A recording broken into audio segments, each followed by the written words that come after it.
As much as I'd like to say that we'll be getting a Ranger or a reinterpretation of the North Flag, I don't think that the brand will be dedicating huge resources into this project. It would be nice to see these ideas explored again, but we must remember that this is modern Tudor we're talking about. And since the Black Bay has pretty much epitomized the brand and its identity now, I don't think they're going to deviate too far away from the brief. Well, I got that one wrong.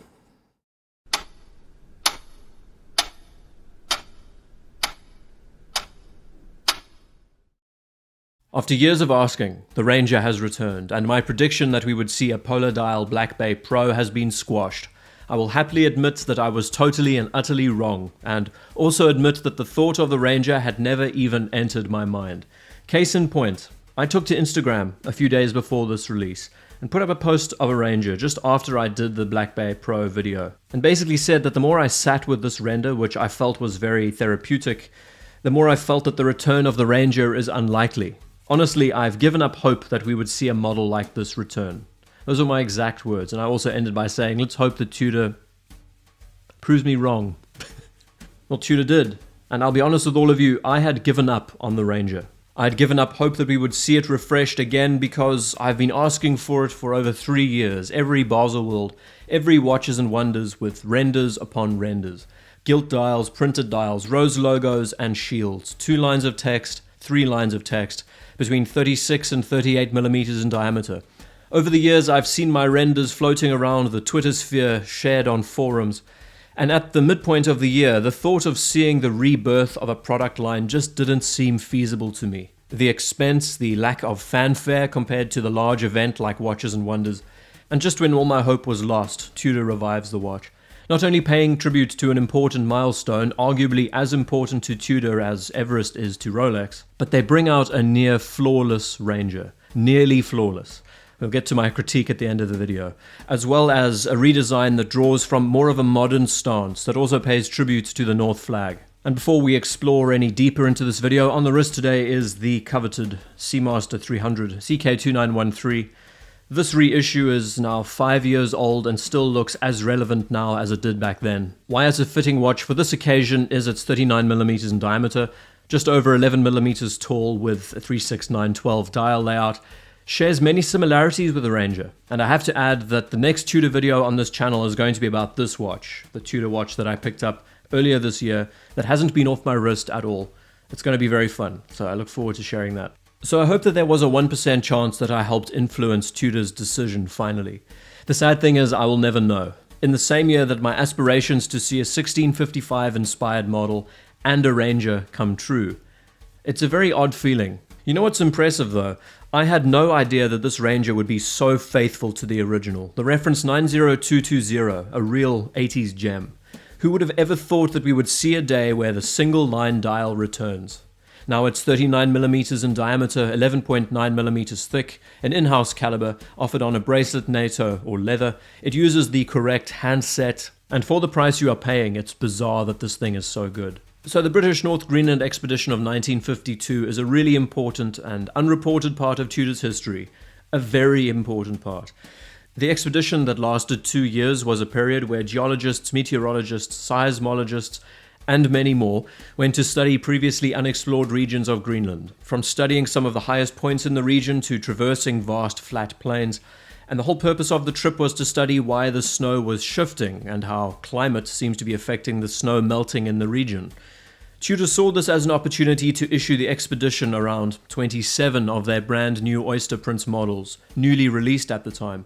And as a part of this experience, the wearers had to report on their accuracy every day in logbooks that they had on their person, using the BBC on the mainland as the resource to check the watch's timekeeping. Now bear in mind that this expedition began before Rolex summited Everest. And instead of experiencing the snow in the warmer months of the year, around April, May, the North Greenland expedition and the Tudor watches they wore experienced 2 full winters. That's 2 entire years in this cold. That's temperatures as low as minus 59 degrees Celsius or minus 75 degrees Fahrenheit, and by the end of the expedition in 1954, minus 66 degrees Celsius or minus 87 Fahrenheit. And this whole experience in Greenland taught the scientists and engineers a lot of other things about the cold weather equipment they were using, how the military could operate in such climates, with regards to the type of clothing used, the types of aeroplanes used. and also proved how effective the mechanical wristwatch could be when exposed in these conditions. These watch owners that wore these pieces every single day as rugged tools, as instruments of the time, sent these logbooks where they recorded the watch's accuracy back to Tudor, who would be able to learn more about how the Oyster Prince models fared and used these testimonials for advertising over time. So where, do you ask, does the Ranger fit into all of this? Well, it doesn't. Apart from a few of the original Oyster Prince models having applied Arabics on the dials, the fact that the name Ranger was taken out as a patent a few years after Tudor was established, there is no link between the Ranger and the North Greenland expedition. The summiting of Everest in 1953 eventually birthed the Explorer, and 10 years later, in 1963, the first Ranger was introduced, essentially as a cheaper alternative to a Rolex Explorer, and nothing more. The original Ranger was 34mm in diameter and remained at 34, and there were so many different generations. There were some that were mechanical, hand-wound. There were some with gilt dials, smiling self-winding arrangements, rose logos, shield logos, gloss dials, matte dials. But the hero of this story, this modern interpretation, is one of the last models, the reference 90220. And you can see clear as day that this was the chief inspiration behind the new Ranger. Now, something a little unknown is the 2014 release of the Tudor Ranger, which is, looking at this new model, the quirky cousin as the alternative. The model housed an ETA movement, had a rose logo on the dial, a smiling self-winding. This model garnered some success, but nowhere near the same amount of success as the Black Bay collection. It was at a stage where the brand hadn't fully re-established itself yet. It was having some teething issues. That original interpretation of the Ranger was 41mm, had lots of vacant negative space, it used a solid red hand, and it came equipped with a bracelet that didn't have solid end links. It was just head-scratching, it was perplexing at the time, so some would say that that original Ranger flopped. And is there a chance to say, as blasphemous as it may be, this watch has just been launched, that it may experience the same fate? This new Ranger has been presented as a professional's watch, no doubt. It definitely comes across as one, but even still, it has its right foot planted in the vintage reissue pool. Put it this way, it's going to be one thing that turns a lot of people off from the watch, just another contributing factor in the equation. And it feels odd to say that at this point in Tudor's life, they are now offering an upscaled 90220 reissue. It just feels strange. But don't get me wrong, there are plenty of positives. I love that this watch exists. I'll even go so far to say that this has been my favorite release from Tudor this year. It's not a Black Bay, it's not a Pelagos, it's an original property returned.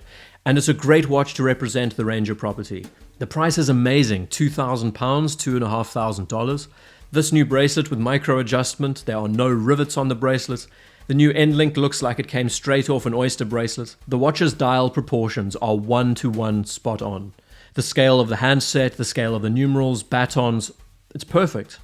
The typeface is also perfect, nicely balanced. And it needs to be said that this watch doesn't just visually communicate it, you can clearly see that this is built like a tank. And I really love that, the romance of an expedition watch, something that's built to be used. Tudor has now firmly established itself as a tool watch manufacturer, and they create some of the greatest. And the Ranger represents that entirely. But there also seem to be a lot of downsides, a lot of things that have been plaguing the back of my head that I will now run through. The watch is 39mm in diameter. Now that is too big for most wrists. We've been through this before with the original Rolex Explorer, and I never thought I would see the day that the 36mm Explorer returns. Tudor now upscales to 39mm. Of course, we are seeing that these two brands are sharing the load, they're distributing it between one another. If you can't wear a 36mm watch, buy the 39mm Tudor, and vice versa. But there is a big difference between the 39mm of this watch and the 39mm of the Rolex. I guarantee you that this Ranger will wear larger than 39mm, more like 41mm on the wrist. And that's down to the fact that this piece is entirely brushed, even the bezel. The flat brushing on this bezel is going to increase the watch's presence on the wrist, but more importantly it's the argument about negative space. As we can see very clearly, the Ranger doesn't have much on its dial. Apart from large numerals, batons, a very small minute track that runs around the outside, 3 lines of text. There is a lot of vacant space. Now there are many things you can do to occupy this negative space. Case in point, my Seamaster 300. It also has 3 lines of text. But instead of just having numerals, it also has extended batons, fully extended markers that run around the dial. Included with that, it has a rotating bezel. Now we see that as we get through the bigger watches, we notice that more text is often included. Look at the Pelagos. 5 lines of text, 4 lines of text. There is great benefit to using more text on a watch, especially when the dial is open. It not only provides you with excellent reading material, but it also takes up a lot of the space, takes the eye away from this vacant gap. We as human beings are quite attuned to observing negative space. And even when we look at the 39mm Rolex Explorer, we notice that it has 5 lines of text. Done for a reason. I'm not saying that this decision was wrong to go with 1 line, but maybe going with another line of text or reducing the overall size of the watch would have made a difference. As sad as it might be for me to say, I have a feeling that a lot of people will struggle to pull this watch off on their wrist. And from that experience, they will get fatigued, and this watch probably won't last in their collections very long. The next downside is that there aren't any quirks. There's no smiling self-winding on the dial, there's no rose logo like the original, and I fear that there's nothing on the dial that will hold your attention. This is an out-and-out tool watch that you will either love or hate. I've noticed that there doesn't seem to be much three-dimensionality to this dial, and you might be surprised that the earlier model of the Ranger had a semi-domed dial. The dial itself was not flat. So apart from the boxed crystal that you're getting on this model for that sense of three-dimensionality, you're not getting anything truly exciting. This is a small one, but the bezel appears to be too flat and thin, and I would have much preferred it to be polished. The polishing would play with the light nicely, allow it to bounce around the dial. It would also help to visually reduce the size of the watch and its presence on the wrist ever so slightly. I feel that the dial of this watch has been given way too much emphasis, and there should have been a better play between the bezel and the dial and how it was set up. And it's that vacancy on its face, that lack of detail that I think is going to be a strong detractor. And then we get to this faux patina or this beige lume around all the numerals and the handset. I'm in the camp that believes that the watch needs to earn its faded lume. So if it is a reissue, if it's paying tribute to a piece from the 1950s, that's fine. I believe this one is doing that. I just find the color is a little bit off-putting. Since this watch is trying to inject a little bit more modernity into the piece by getting rid of the rivets on the bracelet, allowing for this new micro-adjusting system, I would have much preferred seeing white numerals and handset on the dial. And the red tip on the seconds hand, I know this is Tudor's primary color, it's what defines them as a brand. Personally, I would have preferred to have seen it in white looking at this configuration. But to the brief redesign and interpretation, I've taken all that has been shared with us. I've just tweaked it in a few areas. I've brought the size down a bit, maybe 37 or 38 millimeters. I've fitted the Black Bay Pro crown onto the case. I've added a polished bezel. I've made the lume around the dial and the handset white. And calling back to the North Flag, remember that watch, the actual piece that paid tribute to the North Greenland expedition?